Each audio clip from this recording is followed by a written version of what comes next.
welcome to the Bar Stewards Inquiry, Day 4 Debrief, the final day of the Cheltenham Festival.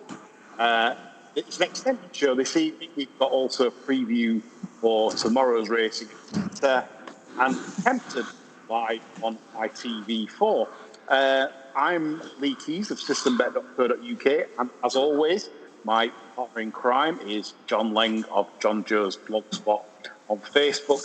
And we are here to chew the fat about the final day of this interesting, shall we say, Cheltenham Festival. Now, just to kick the show off, we've heard from Ian Davies, who's a regular listener to our show, and I do appreciate. In fact, I appreciate any comments coming through or any questions. It does make the show. It makes the show interesting, and I think, I say it keeps us flowing. And Ian Davies comes up with a cracker here in terms of, our programme, the British programme book. We've got, we're struggling. Let's be right. We struggled at this meeting. The Irish have held the upper hand. And Ian Davies said, it's such a shame that there's no Panama Cigar Hurdle, 4-year-old novices rising 5, the Embassy Premier Chase for us oldies novices intermediate, or Philip Corn Saddle of Gold Stain Novices Series anymore. And I think the Saturday tradition of big national handicaps, the belittling of them, these are Cheltenham preps. They're not Cheltenham preps. But that's what pundits tend to talk about. And I think that's what weakens the calendar. It urges owners and trainers to target Cheltenham when in fact they should be targeting possibly other races throughout the season. John, what's your thoughts on that? Well, it's endemic throughout the jumps game, isn't it? All season you've got, don't get me wrong, I think it's an excellent series, but Lydia and Robes doing that Road to Cheltenham thing, it's just all about Cheltenham. And there has to be more to it than that. Otherwise, you haven't got a season-long sport. I think, growing up and enjoying racing in the 80s and seeing the demise of many sort of big races, if you like, in these modern times. You got Nightmares against Silver Buck, didn't you? There's novices, Yeah. It's unheard of now. We're all avoiding each other till Cheltenham. Well, I mean, correct me if I'm wrong, but did Henrietta Knight cause some of this with British trainers, with Best Mate? We a lot of horses that keep running throughout a season, then all of a sudden Henrietta Knight came along with Best Mate, managed to win 3 Gold Cups, and basically, what's the word? Ran the horse very sparing. Trainers are thick enough to just rowing with that, aren't they? They'll see somebody do that, and they'll think, oh, that must be the way. And it's like with hoods. Hoods are suddenly fashionable again. They used to wear hoods in the 50s. Now, what good hoods do? Marjorie's out on that. But they all want to stick a hood on now. Yeah. They all want a hood. A few years ago, they were reaching for the cheap pieces. And they're just like thick sheep, to be honest. They'll see somebody have a winner with some gear on, and they have to do it. And they'll see somebody who plots up a programme for one that appears successful, and then they try to mirror it. And not all horses are like that, To me, Best Mate always looked a fragile bugger,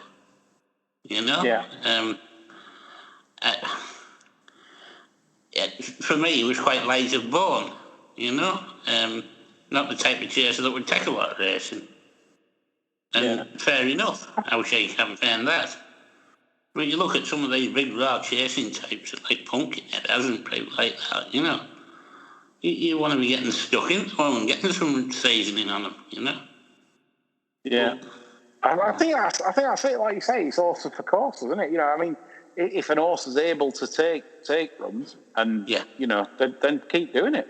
And like you say, it's as if it's like a fad that's come in where you're supposed to have like three runs. or two runs, or maybe 3 runs before Cheltenham during the season, and that's it. I mean, regular listeners will know I'm no fan of the screaming kilt, but one thing he does do, he runs his arses. You know, once they're fit, I mean, that's it. You know, that they start work then. You know, and most of them will run every 3 weeks on average.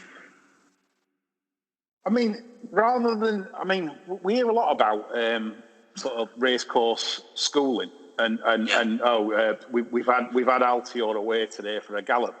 I think Nick Davies said once, well, you know, why are they going away for a racecourse gallop? Why can't they actually run in a race? Does it really matter if, you know, like you said, if they're half cooked or whatever? At least, you know, Nicky comes out on the morning and says, look, you know, he's not ready, but, you know, we're hoping for and if he blows up 3 out, he blows up 3 out.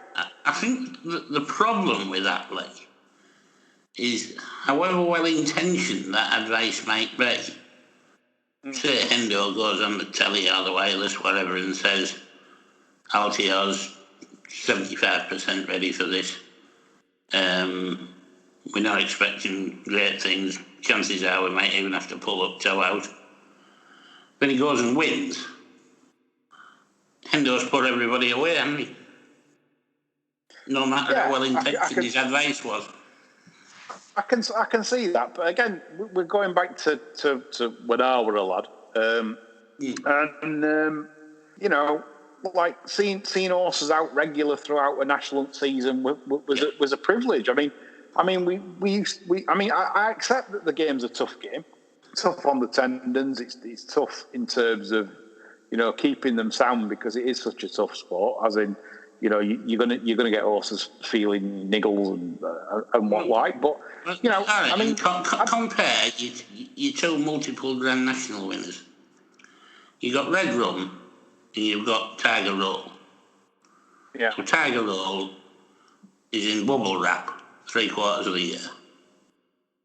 Comes out for that choppy hurdle race, the cross country at Cheltenham, and then the Nash. Yeah. It wasn't uncommon for Red Rum in the autumn of a season to camp out in racecourse stables and run 3 days after running a 3-mile chase. Maybe go to Carlisle and then up to Perth. You know? I mean, say what you like about Ginger McCabe, he did get stuck into him. You know, that horse worked.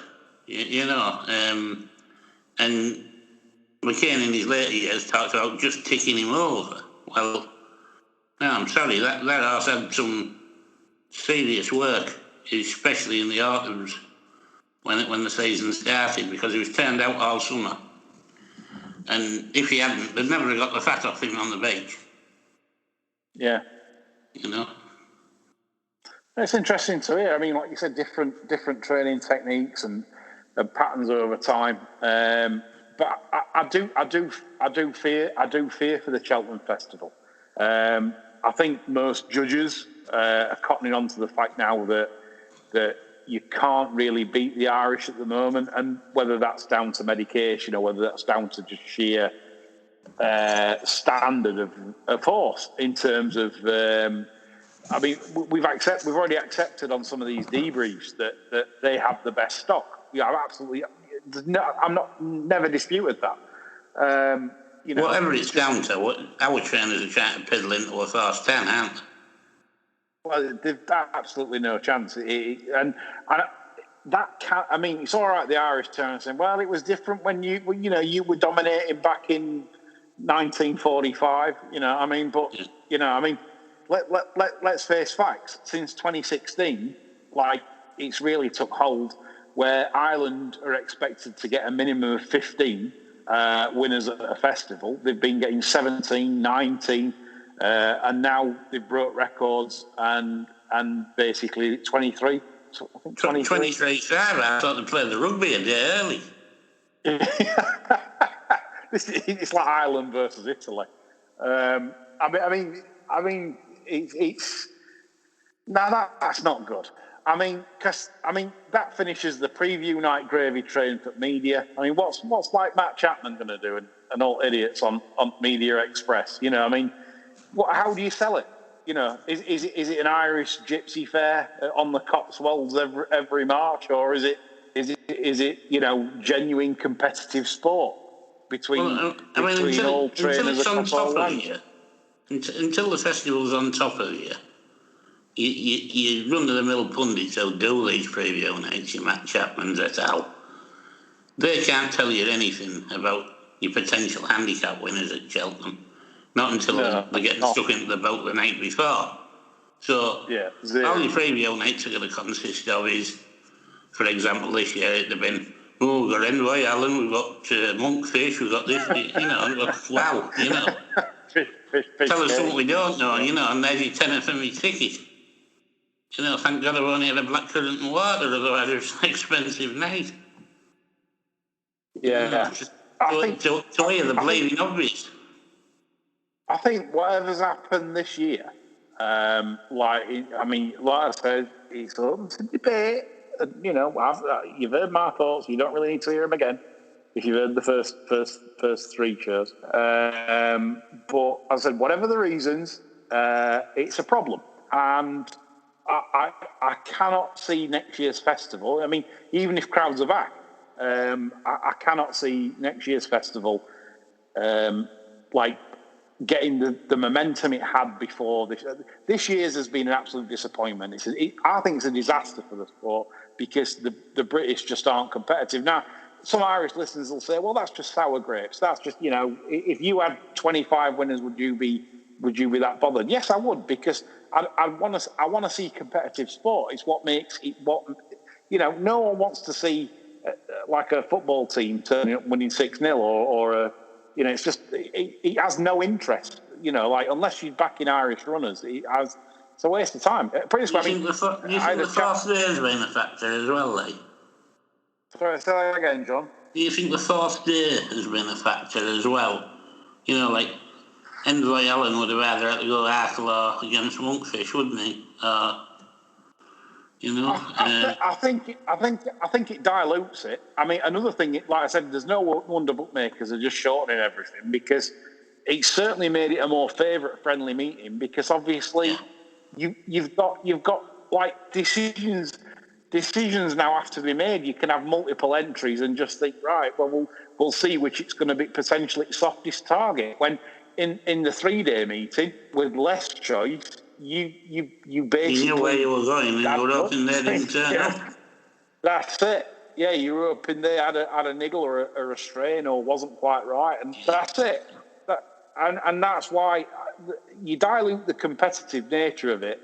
And it, as I said, I never have much sympathy for bookmakers, but on this occasion, you know, I mean, it must be a tough week, because basically, if you're doing your card for the fourth day, you know, if you haven't worked it out after 3 days, you need to be betting on another sport. I mean, so you go on fourth day and you just put a red line through every single English and Scottish and Welsh trained runner at Cheltenham you know, if you just put a line through them, I mean, what's that taking out in percentage terms? It's taking a fair whack out. I mean, so as a bookmaker, you're not going to lay those horses. Be interesting to see how many lumpy bets there were on English horses at this festival, wouldn't it? Well, you know, first day they might be. Yeah. Yeah, I mean, you lumpy punters cotton on pretty quick, don't they? You know, and yeah, I think by the time you got to Wednesday, you know, you'd be thinking, well, we're playing against a Mark Deck here, and then Thursday, you know, you probably just shouldn't even be backing anything of ours. For sure. Right, we'll go on to the races now. Today, how we saw it. The Triumph Hurdle, John, the first race of the day. What was your thoughts on the Triumph Hurdle? Case in point, this race. I mean, 8 runners in the Triumph, for Christ's sake. You know, depressing, really. As it was, I don't think they went the type of gallop that would suit the favourite. I think he could have done with a more even pace. Blackmore again, absolutely perfect position. She was never going to lose, really. I think coming out of the race, I'd be inclined to give that favourite another chance, because I don't think it was well inconvenienced by the lack of pace. It was doing plenty in the jockey's hands, and he cannot be 4 lengths behind Quilixios for me. No, he was, for me, Jack was completely outridden by Rachel Blackmore this week. And I think that summed it up there. You know, I mean, to basically get sort of half hampered by the pacemaker dropping back on the bend and causing, you know, a little bit of squeezing up. And that's how slow they'd gone. You know, the Sean Curran horse was still, like, you know, disputing turning for home. So I haven't seen the sectionals yet, obviously, but basically it looked to slowly run affair, which wouldn't have suited Quilixios either, to be fair. He would have wanted probably a more sound gallop to show his very best, like most of them in there would. But like you said, the favourite for me did plenty in the early stages, pulled noticeably hard. I don't think Jack Kennedy covered himself in glory. It was. I don't think Jack Kennedy covered himself in glory. I think Zanahiri is still a very, very top class 2-mile hurdler, and I think we'll probably see that probably punch. I would imagine they'll have it out at Punchestown, and we'll probably see the true Zanahiri back at home. The 155, I believe you backed the winner here, Belfast Banter. I did, believe it or not. I backed 3 Irish rags, basically. And I like Peter Farrey's comments about this one, that the pace and the ground would suit. And I also like the price. I managed to earn myself a 42 on Betfair. And I was lucky enough to collect. Fans of the Ginger Hitler will be very upset as well, because he was on the runner-up for Team Musha, who I thought ran landing this. This is fantastic. Under 11 fares. Yeah. So, yeah, it was the combination of the forecast between us. Good. Well, what I want to talk about in the race was our old friend, the Bar Stewards treble Drop the anchor. Drop the anchor. What a race that ran. Never looked happy on the ground at any point. No. It was way too quick for it. Stayed on really, really well. This horse is going to be a serious horse. I think this horse, we might see this in graded coming in time. 2 miles is... I said even when it won at Leopardstown, 2 miles is on the short side. So basically 2 miles on a quick surface was never really going to suit it. And the way this kept on, I was like all over it. I'm thinking, geez, I can't wait for this horse to turn up at a spring festival. If they do like got a Punchestown, bit of juice maybe, I don't know. But do you say there's going over fences next year, Lee? I'm not sure. I just love the horse's attitude. I'm just like taken by this horse wants it. He absolutely loves to race. It wants to race. I don't think it's one JP. Yeah, I don't think it's one JP will mess with. I think he'll look for a. I honestly think this can make the step up. You know, like it wants further than 2 mile. It's no good at 2 mile. It couldn't even get 3 miles. You know, I mean, 2.5 be no problem. Bob back in that pedigree. That's a good influence for stamina. Yeah, I mean, this horse really has showed me. Obviously, we were so confident when it did win at Leopardstown, and I mean, this has got some stamina and pedigree. You know, I mean, it's related to Mr. Shantu that won over 3 miles. Henrietta Bell won over 3 miles in the siblings. So there's no reason why this horse can't improve into a graded class animal up in trip. I'm just excited to see where he goes. He's put it in all in your trackers, because Drop the Anchor is a horse that wants to win. This horse wants to race and wants to win, and that's half the battle. So that's my take from that. We move on to the Albert Bartlett, and if there was crowds, I presume most people would boo this. The Gavin the Gavin Cromwell, medication. There was all over this winner, so. Oh, dread. Yeah, but that's thinking eight, isn't it? I mean, he possibly had the run of the race. It possibly wasn't the quickest run race ever.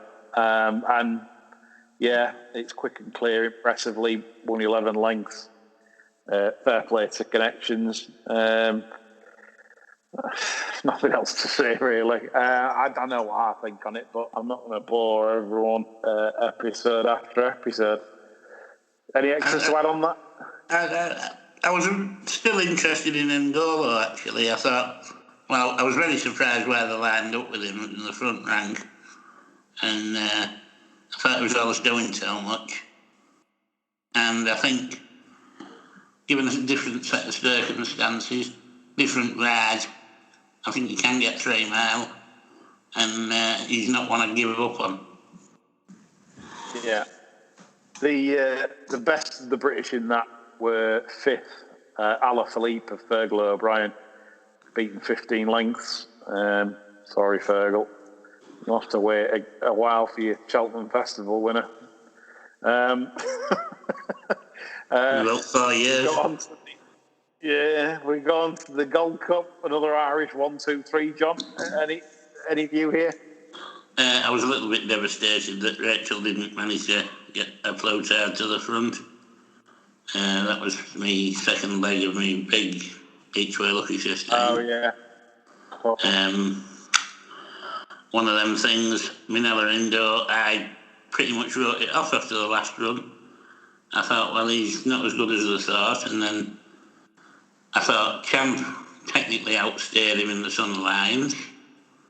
So I kind of put a line through him, to be honest, and I was probably a bit premature in doing that, because he's run a lovely race and won well, really. Yeah, I didn't think the Dead Inside horse album photo that no one can relate to, and because we see him as often as Lord Lucan, and I think he was sticky. His fences didn't quite jump, but the thing for me here is that Frodon jumped absolutely fantastically out in front, right?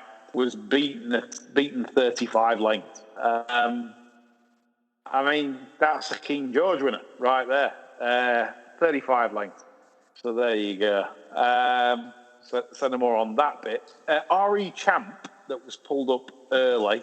I still say this about him. It might not have been his form today, but I tell you what shocked me last time. This horse was 2 lengths behind Sir Royal at Newbury in the game spirit, right?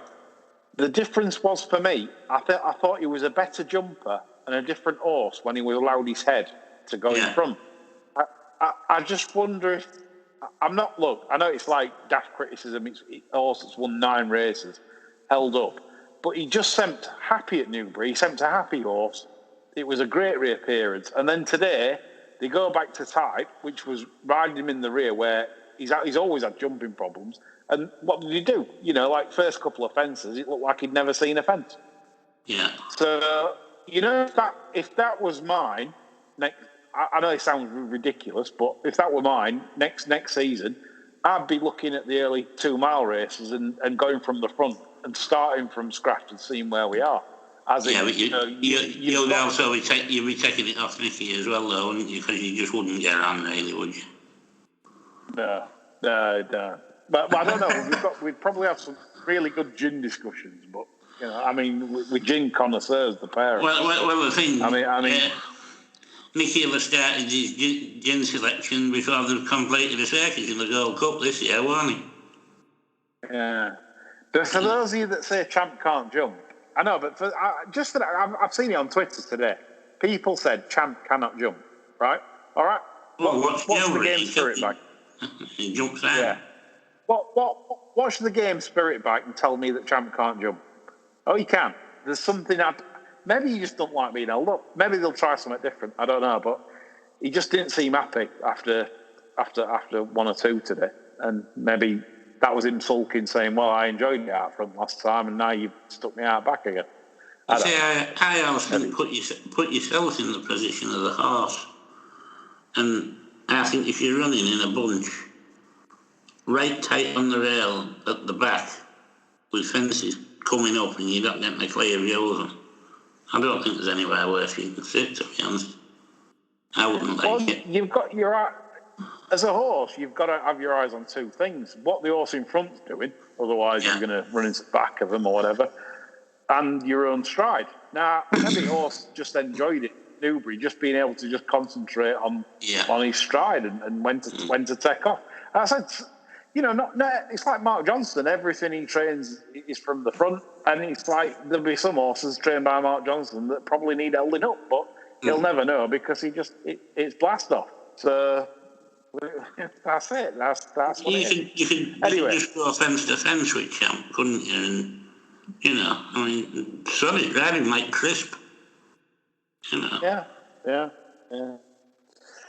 Anyway, we're going to Hunter's Chase, where none of us have got a clue on.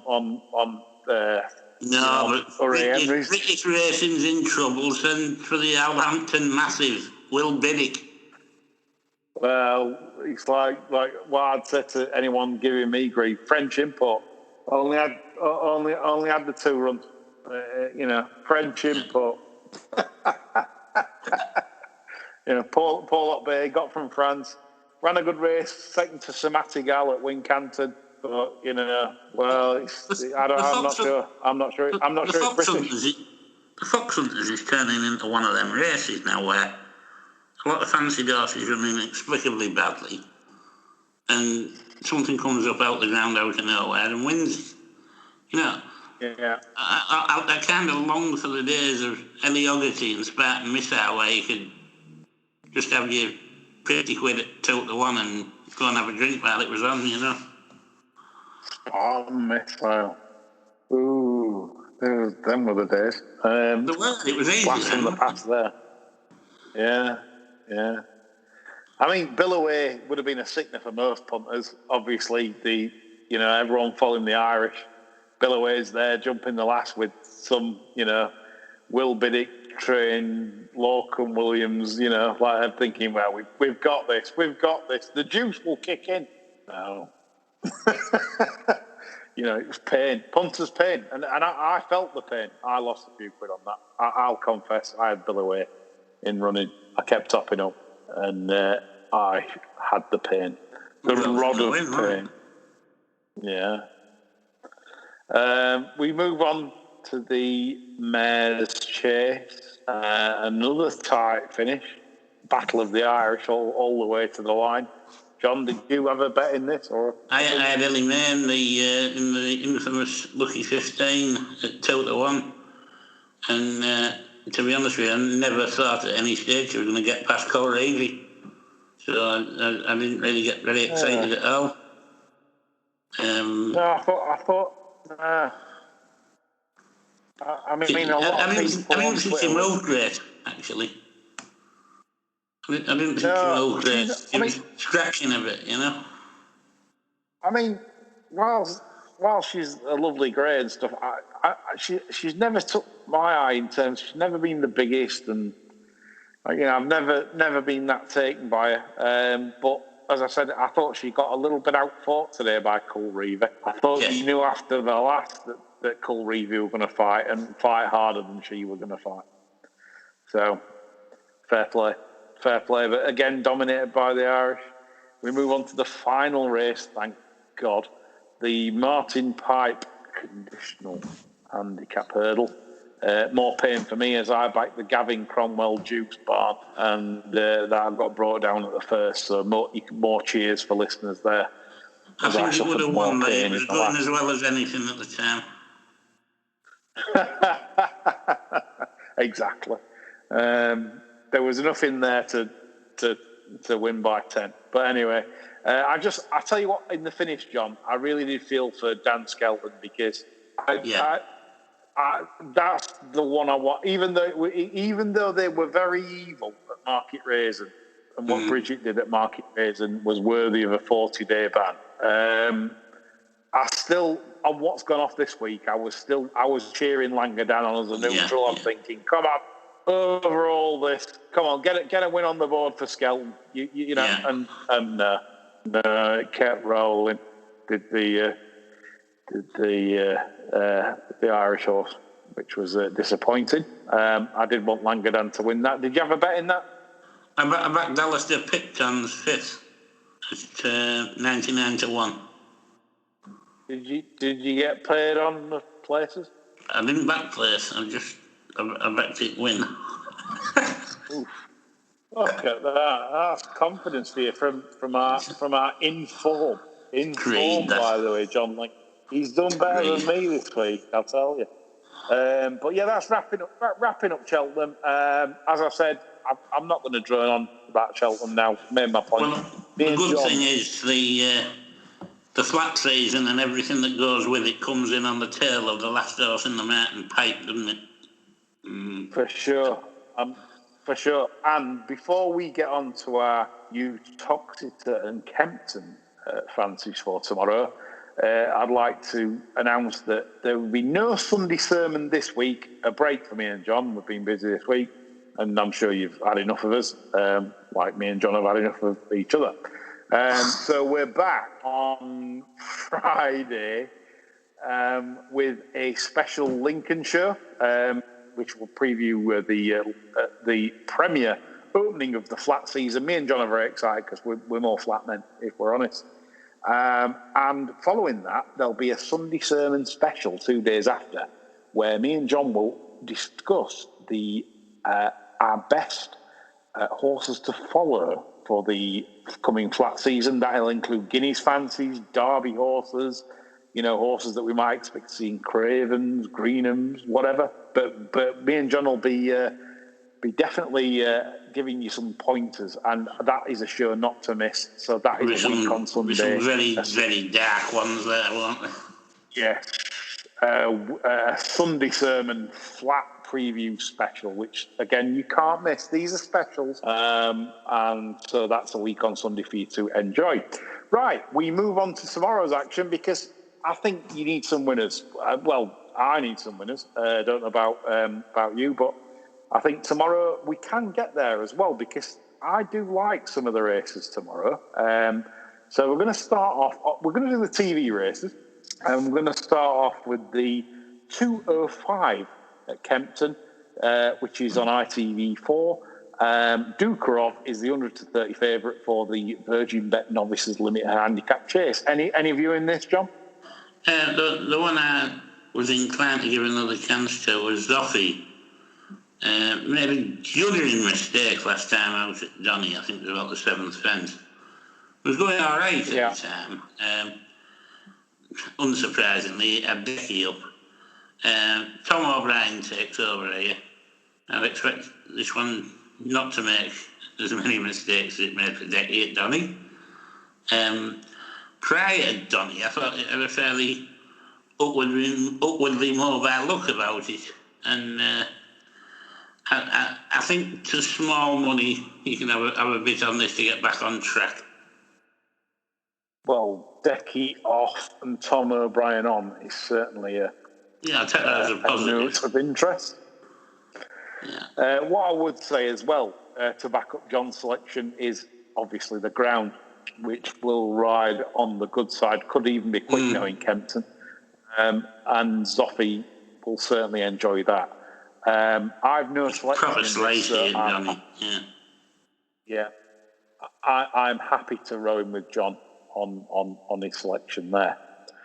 We move on to the 240 at Kempton. That's the Virgin Bet Silver Plate Handicap Hurdle.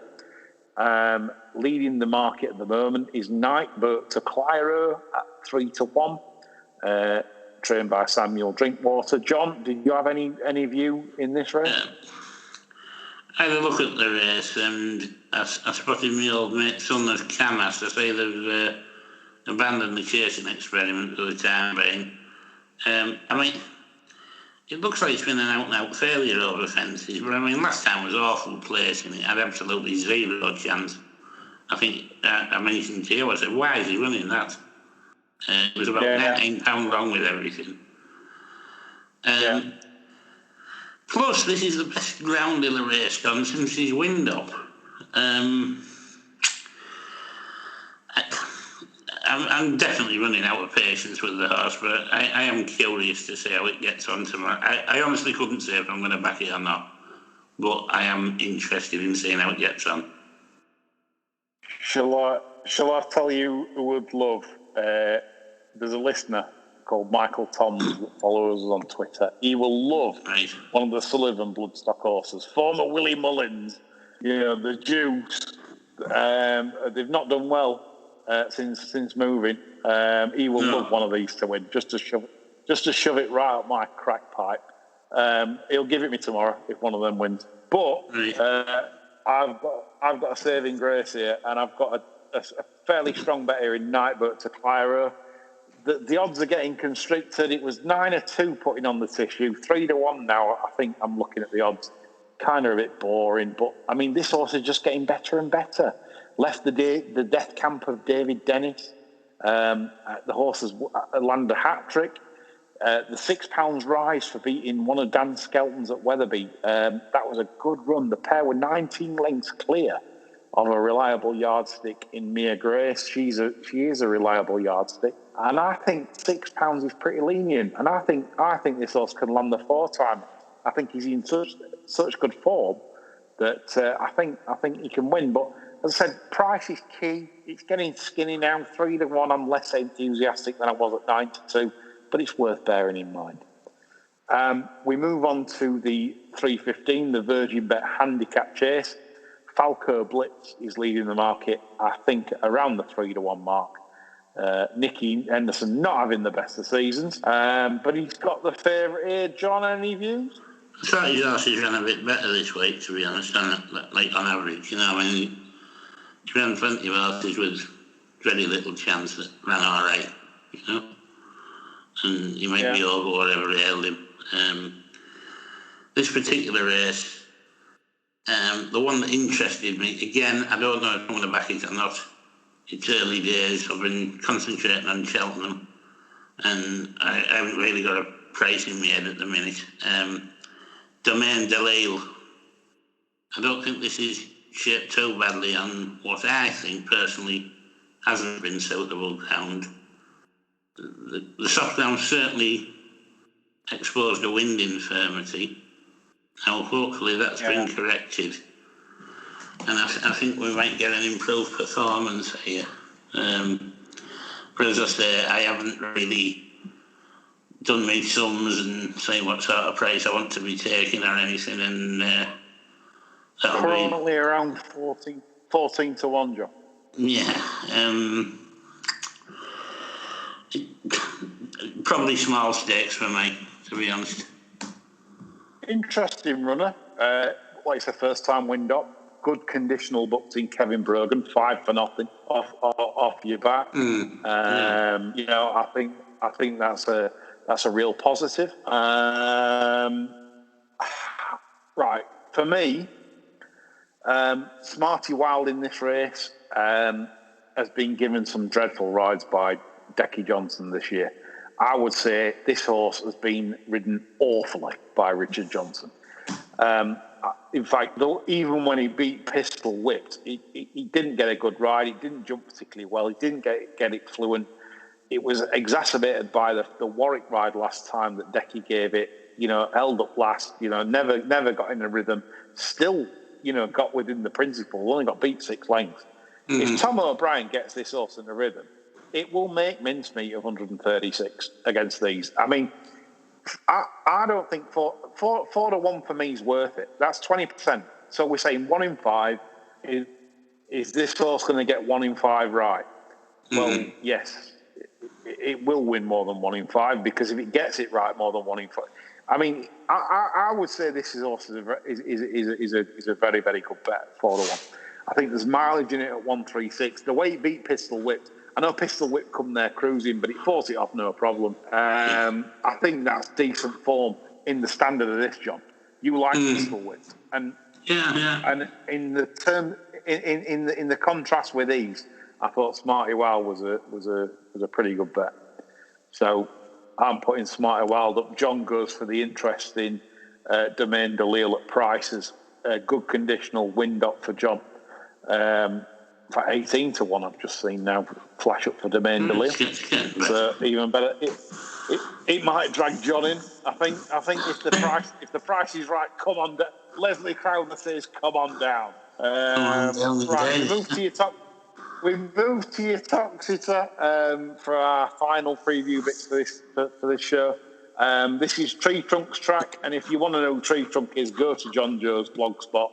He's called Greg Trotman, or he might have changed his surname now on Facebook. I don't know anymore. He's turning Greg Allen, isn't he now? Greg Allen. Look for Greg Allen. If you want to have interaction with Greg Allen, abuse him as much as you can. A complete idiot. Your Toxis is his local track. So me and John go there to take him apart.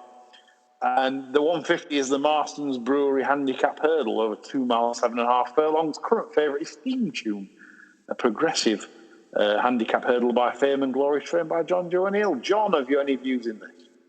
Yeah, I think Phlegmatic can get back to progressing. Now he's got some better ground to run on. The Skellies have had some, well, she's run nice races at the festival this week, I think. If some of them have gone for home maybe half a mile earlier than they might have done. Which one? Phlegmatic, 150 yeah. Toxeter. Is it declared? Sorry, 225. Wrong race. 150, first race. I didn't have anything in the first. Right, well, I can take over here quick. Saint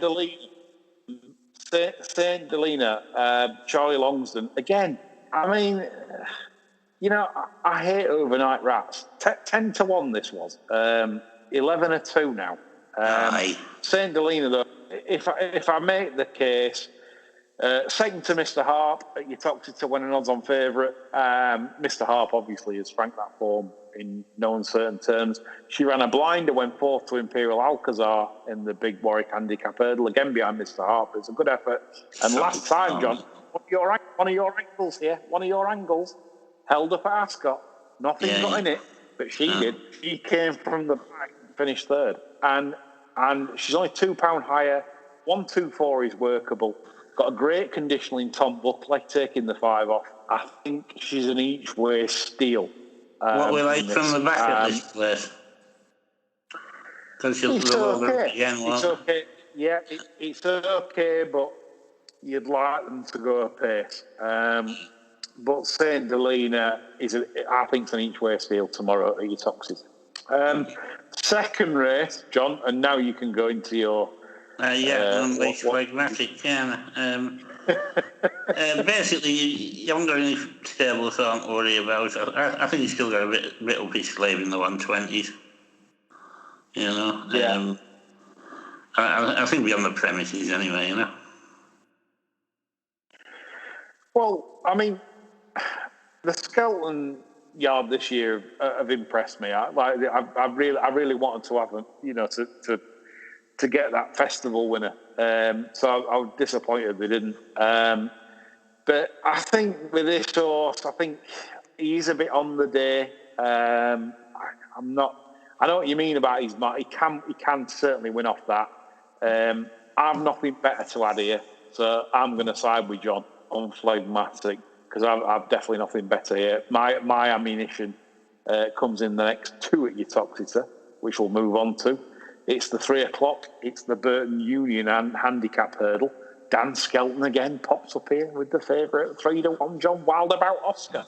Are we wild about Oscar? I'm not actually, because he's carried more than 11 stone once this year, and it's at one occasion he didn't win.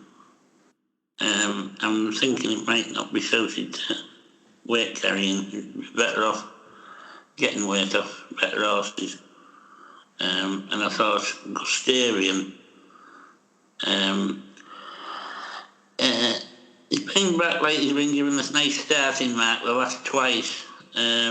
no reason to think he couldn't go well. And the other one I was interested in was Illegal Model.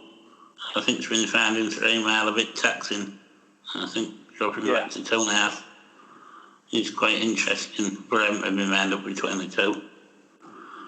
Okay, Gustavian, I backed the last twice. Good after timing from me there. So I've been interested in Gustavian.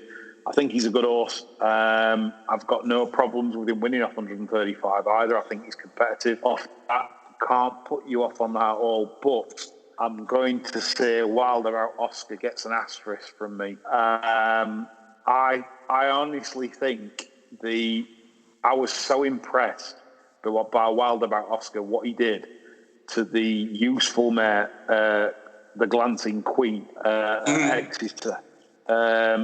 He basically gave her the full mare's allowance, the 7, absolutely gassed her. And I know that's a shorter trip than the Glancing Queen would like, but basically Wilder Out Oscar destroyed her. Very impressive performance. The Glancing Queen ran with very much respect in the Mares' Hurdle at Cheltenham this week, finishing 5th.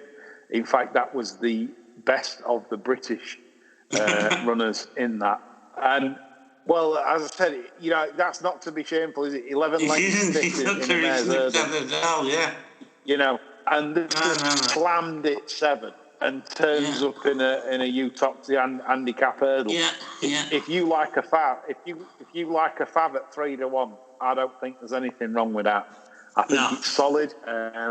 I think he can defy 146 in this sort of level. He doesn't win off 146 at a Cheltenham Festival. He doesn't win off 146 in a Category 1 handicap, but he wins off 146 for me at this sort of level. So Wild About Oscar, I felt was very fair as a favourite at 3-1. We move on to our final preview race of Saturday, which is the 4 miles 2 furlong slog, the Marston's Grand National, an absolute slogfest, usually in tacky ground, tacky drying up ground. John, any view on this?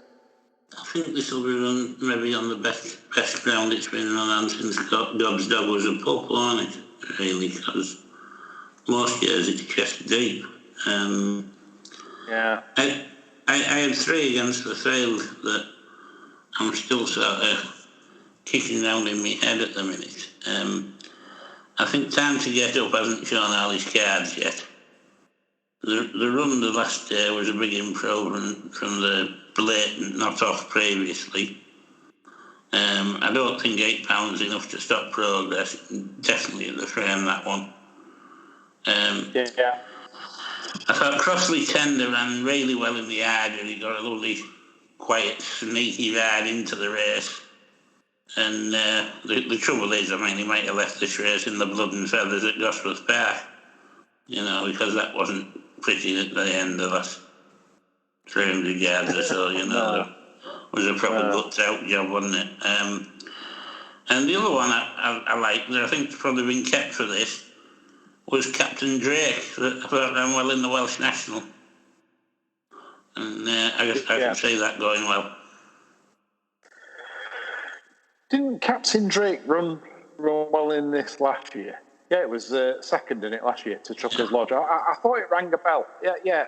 A friend of mine kept banging on about it last year to me in this race, and he said this is tailor-made for Captain Drake.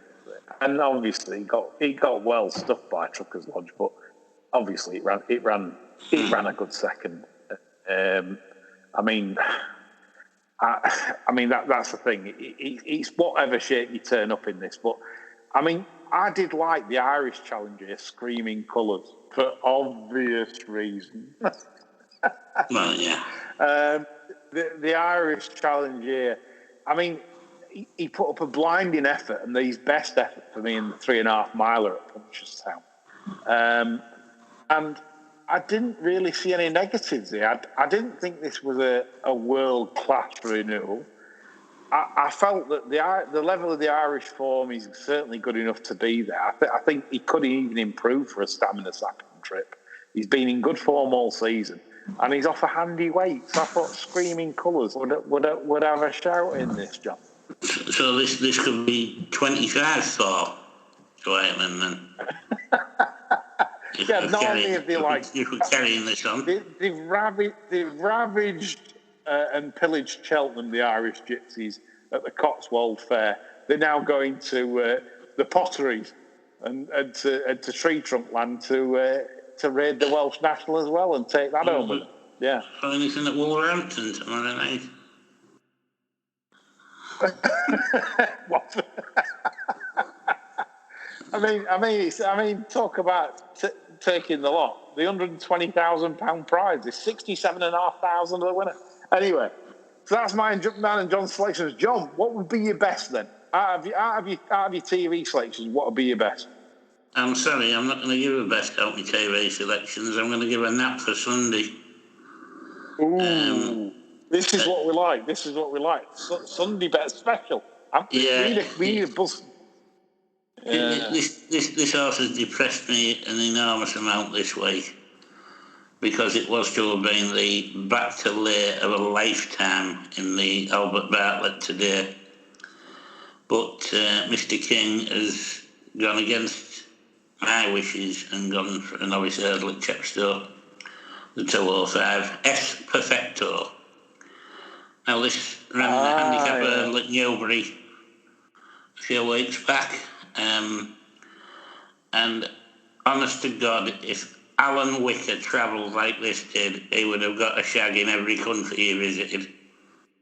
It's the travelling machine, honestly. It'll be a massive eye catcher in the race. It just moves beautiful. By my reckoning, it should have been about 12-1 for the Albert Bartlett. It was 100-1 anti-post. I was sorely tempted to step in. I'm glad I didn't.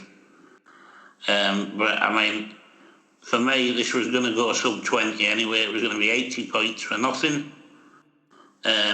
Obviously, back in novice company on Sunday, it's not going to be any kind of price that it was for that. But anything above 5-2, this would be a very, very strong bet for me against this company at 2 mile 3, because I think this will put this to bed about 3 out. And no mistake. Lovely. A banker for John. I'm loving it. A banker. Absolute banker. Loving it. So John's giving his banker there for the weekend. That's the one that that's the one that gets the takeaway in Sunday night. The big full bit. Easy money for John there. S Perfecta 205 Chepstow on Sunday. My nap so John's gone for a nap. So my banker's going to be Smarty Wild. I think the 4-1 is massive. I think he beats these on his head. I love the jockey switch to Tom O'Brien. Tom O'Brien's a far better horseman these days, and if Smarty Wild gets in a rhythm, he'll be very difficult to beat round there where he's already won. That's in the 3:15 at Kempton on Saturday. So I hope everyone enjoyed our coverage of the festival this week. We speak our minds. It might not be the mainstream media coverage. We get challenged. We'll get abuse, whatever. That's fine. We can take abuse. We're not bothered. Abuse is all you want. We'll just talk about you and just slag you off. But anyway, and get your questions in. Get anything you want to pose to us, any questions, any views on the game. We'll discuss it, as always. We'll be back on Friday next week. No Sunday sermon. We're back on Friday next week with the Lincoln Show. We're looking forward to the flat season. And then on a week on Sundays, the Sunday sermon special covering the remainder of the early flat season, where me and John will be giving our horses to follow for the Guineas of the Derby. It's the place to be. You need to listen to us because we know what we're doing, and we're going to give you some exciting stuff to follow for the flat season ahead. So that's us covering off Cheltenham and Saturday's racing. Me and John's enjoyed it. Hope you have too. Bye for now. Fantastic.